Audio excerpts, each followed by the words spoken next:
اعوذ باللہ من الشیطان الرجیم بسم اللہ الرحمن الرحیم قال اللہ تبارک و تعالی فی القرآن المجید والفرقان الحمید وما ارسلنا من قبلک الا رجالا نوحی الیہم فاسألوا اہل ذکر ان کنتم لا تعلمون آمنت باللہ صدق اللہ خالقنا العظیم۔ سورہ نحل کی 42 آیتیں ہو گئی۔ ہجرت کے متعلق گفتگو ہوئی۔ اب اس آیت مبارکہ میں رب فرماتا ہے وَمَا أَرْسَلْنَا مِن قَبْلِكَ إِلَّا رِجَالًا، اور ہم نے آپ سے پہلے صرف مردوں ہی کو رسول بنایا تھا۔ نوح الیہم، جن کے طرف ہم نے وحی فرمائی تھی، فاسألوا اہل ذکر، تم اہل ذکر سے پوچھو اگر تم نہیں جانتے۔ اس آیت مبارکہ میں ان کے ایک اور اعتراض کا جواب ہے۔ پیارے آقا دو جہان کے نبوت میں مشرکین مکہ کا یہ 5واں شبہ ہے، جس کا یہاں کریم مولا نے ذکر فرما کر ان کا رد فرمایا۔ مشرکین یہ کہتے تھے کہ اللہ کی شان سے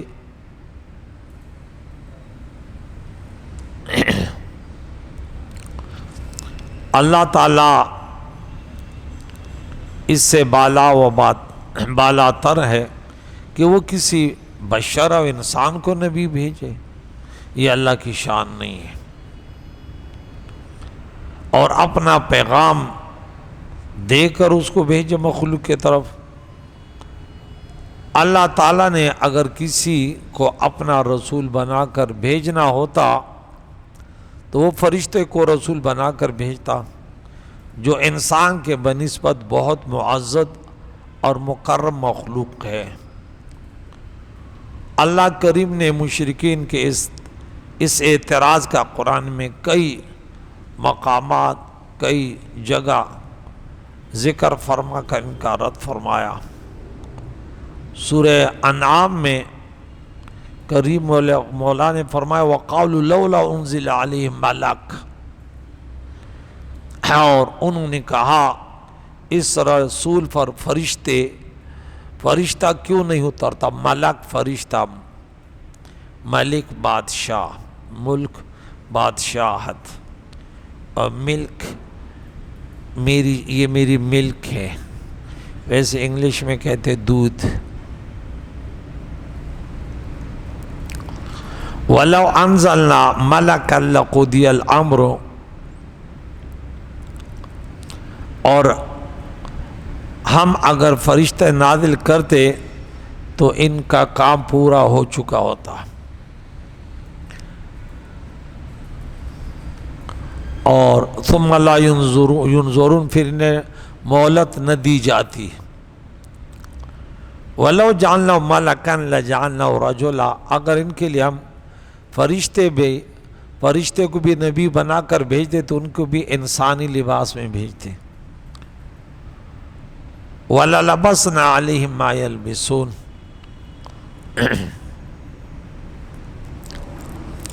اور ان پر وہیں اشتباہ ڈال دیتے جو اشتباہ وہ اب کر رہے ہیں، پھر بھی یہ اعتراض ہوتا ہے۔ اس کا خلاصہ یہ کہ اگر فرشتہ اپنی اصل شکل میں آتا تو وہ نہ اس کا کلام سن سکتے، نہ اس کو دیکھ سکتے، اور نہ اس کو چھو سکتے، تو اس کو اصلی شکل میں بھیجنا بالکل ان کے لیے کارآمد، فائدہ مند نہیں تھا، بیکار ہوتا، عبث ہوتا۔ اور اگر ہم اس کو انسانی پیکر اور بشر کی صورت اور مرد کے لباس میں بھیجتے اس فرشتے کو، تو وہ اس پر یقین نہ کرتے کہ یہ فرشتہ ہے، اور ہرگز نہ مانتے کہ وہ اللہ کا رسول ہے۔ سو جو شبہ ان کو لاحق ہے وہ پھر بھی لائق ہوتا تو پھر فائدہ کیا؟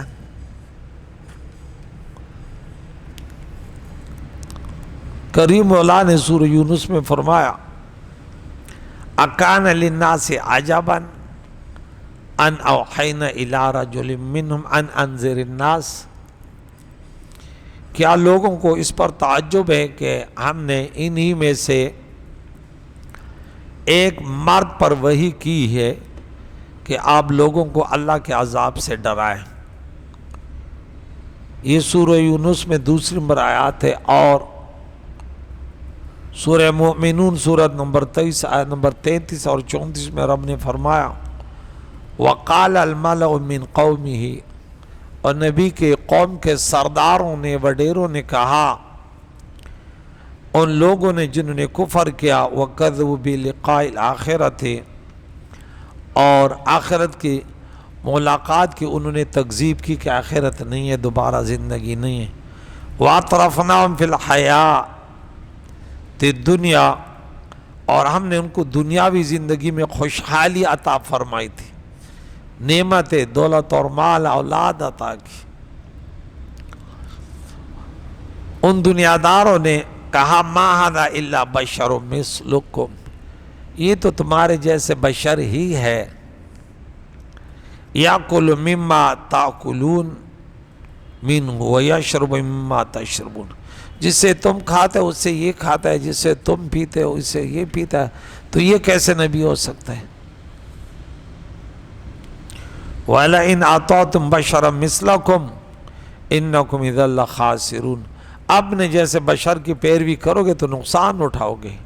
یہ وڈیرے اپنے ماتحتوں کو، اپنے چمچوں کو، اپنے پیروکاروں کو، اپنے متبعین کو گمراہ کرنے کی سازش۔ سو اللہ کریم نے اس آیت میں بھی ان کے اعتراض کا جواب دیا، اور ہم نے اب سے پہلے بھی صرف مردوں کو ہی رسول بنا کر بھیجا تھا جن کے طرف ہم وہی کرتے تھے۔ خلاصہ یہ ہے کہ مخلوق کی پیدائش کے ابتدا سے اللہ کریم کی یہ عادت جاریہ رہی کہ اس نے انسانوں کی ہدایت کے لیے صرف انسان اور بشر کو رسول بنا کر بھیجا، کسی اور جنس سے نبی نہیں آیا، یہ عقیدہ رکھے۔ اور ظاہر ہے کہ بشر اور انسان کی ہدایت کے لیے اس کے جنس سے ہی رسول بھیجا جائے گا، چونکہ اس زمین پر انسان رہتے ہیں، اس لیے ان کی ہدایت کے لیے اللہ کریم نے بشر انسان کو رسول بنا کر بھیجا۔ اگر یہاں فرشتے رہتے ہوتے تو ان کی ہدایت کے لیے فرشتے ہی کو رسول بنا کر اللہ کریم مبعوث کرتا۔ کریم اللہ نے سورہ بنی اسرائیل میں 95 نمبر آیت میں فرمایا قُلْ لَوْ كَانَ فِي الْأَرْضِ مَلَائِكَةٌ يَمْشُونَ مُطْمَئِنِّينَ لَنَزَّلْنَا عَلَيْهِم مِّنَ السَّمَاءِ مَلَكًا رَّسُولًا، آپ فرما دیجئے اگر زمین میں رہنے والے فرشتے ہوتے جو اس میں اطمینان سے چلتے پھرتے تو ہم ضرور ان پر آسمان سے کوئی فرشتہ ہی رسول بنا کر بھیجتا کہ اس کا ہم جنس پرواز کنت، باز کبوتر با کبوتر، باز باز، ہم جنس سے سب کچھ سیکھا جاتا ہے۔ اگر جن سے ہٹ کر ہوں تو پھر ان سے تعلیم آپ نہیں حاصل کر سکتے، ان کی طرز زندگی آپ کے لیے نمونہ نہ ہوتا۔ اس لیے کفار مکہ نے پیارے آقا دو جان کی نبوت پر یہ اعتراض لایعنی کیے کہ اگر اللہ تعالیٰ نے اپنا پیغام دے کر کسی کو بھیجنا تھا تو چاہیے تھا کہ وہ کسی فرشتے کو پیغام دے کر اور اپنا رسول بنا کر بھیجتا ہے۔ امام راضی اور علامہ قرطبی وغیرہ نے کہا کہ اس آیت میں تقدیم و تاخیر ہے، اور بالبینات والزبر آیت کے پہلے اجزاء کے ساتھ مربوط ہے، اور معنی یوں ہے، اور ہم نے آپ سے پہلے واضح دلائل کتابوں کے ساتھ صرف مردوں کو ہی رسول بنا کر بھیجا جن کے طرف ہم وحی کرتے تھے، سو اگر تم یقین نہ کرو تو اہل ذکر یعنی اہل کتاب سے پوچھو۔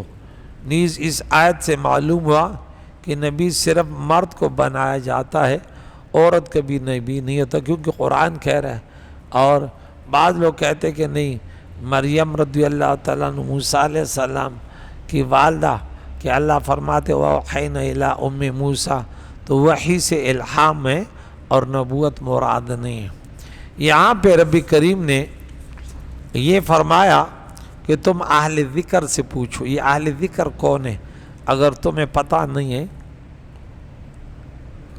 تو اہل ذکر میں چند تفسیریں ہیں۔ ابو صالح نے حضرت عبداللہ ابن عباس رضی اللہ تعالیٰ عنہ سے روایت کیا ہے کہ اس سے مراد اہل تورات اور اہل انجیل ہیں، بنی اسرائیل ہے، تم ان سے پوچھو کہ ان کے وقت میں بھی رسول انسان ہی آئے تھے، تم سے پہلے بھی ہے مکے والے، اگر تمہیں اعتراض ہے تو وہاں پوچھو نا، کہ اللہ کا قانون، یہ دستور چل آ رہا ہے، لا تبدیل لکلمات اللہ۔ مجاہد نے کہا اس سے مراد اہل تورات ہیں صرف، اور ابن زید نے کہا اس سے مراد اہل قرآن ہیں۔ الماوردی نے بیان کیا کہ اس سے مراد پہلے لوگوں کی خبر رکھنے والے ہیں، اور اللہ تعالیٰ نے جو فرمایا کہ اگر تم نہیں جانتے ہو تو اس کے بھی کئی تفسیر ہیں۔ اگر تم یہ نہیں جانتے کہ اللہ تعالیٰ نے بشر میں سے کسی کو رسول بنایا ہے، اس بنا پر معنی یہ کہ اگر تم یہ نہیں جانتے تو علم والوں سے پوچھ لو، خواہ وہ رسول صلی اللہ علیہ وسلم پر ایمان لائے ہوں یا نہ لائے ہوں، کیونکہ اہل کتاب اور تاریخ کا علم رکھنے والے سب اس پر متفق ہیں کہ تمام انبیاء علیہم السلام بشر سے مبعوث کیے گئے۔ نمبر 2، اگر تم یہ نہیں جانتے کہ محمد صلی اللہ علیہ وسلم اللہ کے رسول ہیں تو اہل کتاب سے جو ایمان لائے ہیں ان سے پوچھ لو۔ اور مجاہد سے روایت ہے کہ اہل ذکر سے مراد عبداللہ ابن سلام ہے، اور قتادہ سے مروی ہے کہ اس سے مراد سلمان فارسی ہے، ان سے پوچھو، یہ آسمانی کتابوں کا علم رکھتے ہیں، یہ تو تمہیں بتا دیں گے کہ انبیاء علیہ السلام انسانوں ہی میں سے آئے تھے، فرشتے نہیں آئے، تو یہ خاتم النبیین افضل الرسول یہ بھی انسانوں میں سے آئے۔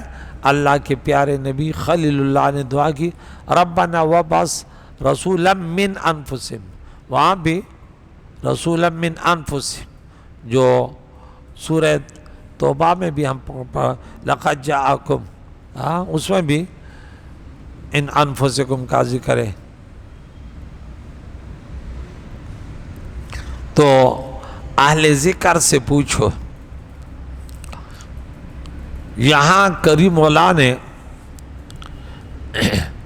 یہ ہمیں بتا دیا کہ نبی ہمیشہ مرد بالغ ہوئے، کہ مخلوق انسان کے علاوہ مخلوق میں کوئی نبی نہیں، عورت نبی نہیں، نابالغ بچے دیوانہ نبی نہیں ہوئے۔ ہاں بعض انبیاء کو بچپن میں نبوت ملی، مگر پھر بالغ ہونے کے بعد بھی وہ نبی تھے۔ اور یہ جو فرمایا اگر تم نہیں جانتے، یا ان مشرکین کے رد میں اتری جو کہتے تھے کہ اللہ تعالیٰ نے بشر کو نہیں بنایا۔ اس آیت سے معلوم ہے کہ غیر مجتہد پر تقلید واجب ہے، کیونکہ نہ جاننے والے پر ضروری ہے کہ وہ جاننے والے سے پوچھے۔ تقلید میں بھی یہی ہوتا ہے کہ غیر مجتہد اجتہادی مسائل اپنے امام سے پوچھتا ہے، اور ہم نے اس کو کیا دیے بالبینات والزبر، روشن دلیل اور کتابیں وہ لے کر آئے۔ تو بینات سے مراد معجزات ہیں، اور کتابوں سے مراد صحیفے اور آسمانی کتابیں ہیں۔ یہ سب مراد ہیں۔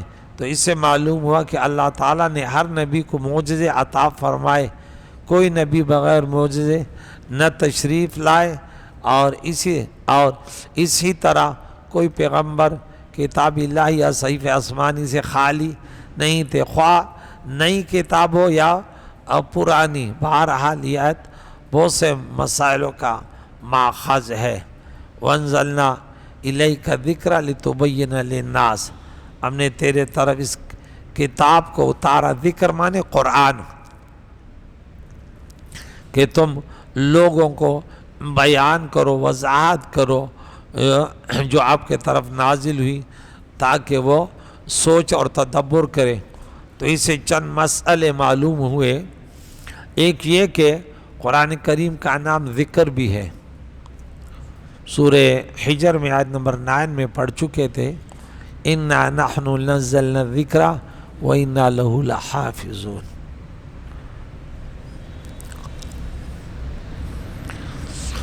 کیونکہ یہ مسلمانوں کے لیے باعث عزت و نصیحت ہے، گزشتہ اور آئندہ واقعات کا تذکرہ ہے، حضور کی یادگار ہے۔ دوسرے یہ کہ قرآن کی تبلیغ کے لیے قرآن پاک اترا، نہ کہ چھپانے کے لیے۔ تیسرا یہ کہ حضور نے کوئی حکم قرآن پاک کا نہ چھپایا، کہ اللہ نے فرمایا لِتُبَيِّنَ لِلنَّاسِ، کہ تو اس کی وضاحت کرے، بیان کرے لوگوں کو۔ تو جو کہتے ہیں کہ نبی نے یہ بات نہیں کی، یہ نہیں کی، تو وہ قرآن سے ناواقف ہیں۔ اگر ہر درمی ہے تو بیڑا غرق ہے۔ تیسرا ہے کہ حضور علیہ السلام نے تمام قرآن جو ہے وہ بیان کیا۔ چوتھی بات یہ ہے کہ قرآن میں فکر و تدبر اعلیٰ درجے کی عبادت ہے، لہذا قاری سے عالم افضل ہے، اور تلاوت ہے تدبر قرآن اعلیٰ ہے، کیونکہ نزول قرآن کا اصل مقصد و تفکر ہے نا، تدبر ہے، عقائد مسائل۔ تو آج جیسے بعض لوگ رسمی رواجی طور پہ تلاوت تو کر لیتے ہیں، اور کہتے یار وہ امام صاحب نے بتایا ہے کہ تو یہ والی سورت پڑھ تو تیرے کو دولت مل جائے گی، وہ غریب لگا رہتا ہے۔ اب وہ کہتا ہے یار یہ درس وغیرہ یہ چھوڑو، ہمیں تو سورت پڑھنی ہے تاکہ یہ صبح تلاوت کرو، یہ شام میں نے بولا چل بھائی، اس کا بھی بسترا گول ہو گیا۔ اب ہر جگہ ہمارے پٹھان کہتا ہے خون لو خودی پئی، کد اخری ہو کد اسپئی، وہ کہتے ہیں خون کو دودھ چاہیے، وہ کہیں سے بھی ملے، گدی سے ملے، کتی سے ملے۔ اس دنیا کے اکثریت مسلمان کہتے ہیں ہمیں دولت ملنی چاہیے، وہ چوری سے، وہ ڈکیتی سے، وہ قرآن کی کوئی خاص صورت اگر اس سے بھی ملتی ہے تو دنیا کے لیے یہ بھی پڑھ لیں گے۔ قرآن پاک کی آیت بھی دنیا کے لیے، ارے بھائی دنیا جو تیرے مقدر میں وہ تمہیں ملے گی۔ آج تو قرآن پاک اس لیے تلاوت کر کہ اس اللہ کی رضا مل جائے، تیرے اوپر رحمتوں کی بارش ہو، اور تو سمجھے کہ اللہ کا کتاب کیا ہے، اور کبھی کبھی علماء کے پاس بھی بیٹھ لیا کریں۔ تو کل انشاءاللہ اس میں بہت زیادہ تفسیر ہے، اگر تفسیر اس پہ کریں گے تقلید پر، جو غیر مقلد بڑا شوشہ مچاتے ہیں، اللہ کی پناہ، اللہ انہیں ہدایت دے بہرحال، کہ وہ تقلید کو شرک کہتے ہیں۔ اللہ تعالیٰ خود فرماتا ہے علماء سے پوچھو، ٹھیک ہے، خود بھی بہرحال علماء سے پوچھتے ہیں، لیکن امام ابو حنیفہ، امام شافعی، امام احمد بن حنبل، امام مالک بن انس سے انہیں ویسے چڑ ہو گئی، یا تو ڈالر ملتے ہوں گے اس کی وجہ سے عزازم کرنے کے لیے۔ بہرحال میرا ارادہ ہے کہ اس پہ تفصیلی گفتگو کروں، جو لوگ سمجھنا چاہتے ہیں کہ یہ لوگ کس قدر دین کی تعلیم سے دور ہیں۔ اس دور کا کہ ایک شخص کہتا ہے کہ میں خود قرآن و حدیث کو سمجھتا ہوں، تو میں تو نہیں سمجھتا، ایسے کوئی ہو، ورنہ کہا تو سوشل میڈیا پر میں ان کو اطلاع دیتا ہوں کہ بھائی آج اگر کوئی ایسا شخص ہے تو مجھے ناچیز کو وہ فون کر دے، میں ان سے پھر تھوڑا سا دین تو سیکھ لینا، کہ بھئی اگر آپ کو مسائل آتے ہیں جو ہم ہدایہ وغیرہ میں پڑھتے ہیں، استنباط مسائل اس کو یاد ہیں تو ٹھیک ہے، قرآن پاک سب سے پہلے ہمیں قرآن پاک پڑھا دے، جو انہوں نے قرآن پاک کے پڑھنے پڑھانے کے اصول وضع کیے ہیں مجتہدین نے، احادیث مبارکہ، تو پھر تو اچھی بات ہے۔ اور اگر ڈالر آزمانے کے لیے تو خدا را توبہ کریں تاکہ تمہاری آخرت میں کوئی جگہ بن جائے۔ اور مجتہدین کے خلاف ایسے سوچ رکھنے والوں، ہمیں تو یہ دکھ ہے نا کہ خسرت دنیا والآخرہ کے مصداق بن گئے، اور نہ ادھر کے رہے نہ ادھر کے رہے، نہ اللہ ہی ملا نہ وہ صالح صنم۔ اللہ تعالیٰ ہدایت یافتوں کو ہدایت پر رکھیں، خاتمہ بالخیر فرمائے، اور گمراہوں کو جو ضدی ہیں، دنیا پرست فسادوں کے ارادے کیے ہیں، اللہ انہیں توبہ کی توفیق عطا فرمائے۔ وصلی اللہ تعالی محمد و صحبہ اجمعین۔